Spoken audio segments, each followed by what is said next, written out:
মদের পক্ষে আইন রচনা করবে, সুদের পক্ষে, ঘুষের পক্ষে, জুলুম করবে, খুন করবে, অপহরণ করবে না।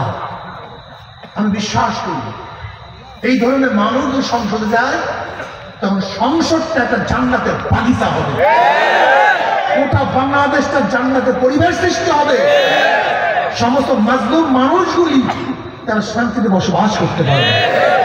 কাজে আপনারা দোয়া করবেন না? যুবকরা দোয়া করবেন না ইনশাআল্লাহ? মুরব্বীরা দোয়া করবেন না? সাথে থাকবেন না ইনশাআল্লাহ? কেন থাকবেন না?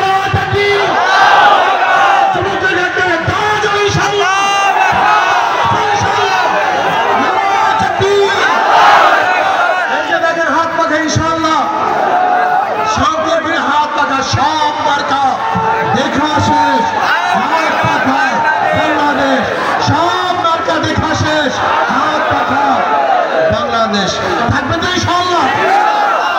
আশা করি ইনশাআল্লাহ আগামীতে একটা বাক্স দেওয়ার চেষ্টা করব, ইসলামের পক্ষে একটা বাক্স থাকবে আশা করি, চেষ্টা হবে ইনশাআল্লাহ। যেখানে ইসলামের একটা বাক্স থাকবে আমরা সমৃদ্ধভাবে সেখানে ঝাঁপিয়ে পড়বো। আর আগামী নভেম্বরে 26 সাথে 28 তারিখ চরমরাই অগ্রহণ মাসের মাহফিল সবাই যাবো ইনশাআল্লাহ।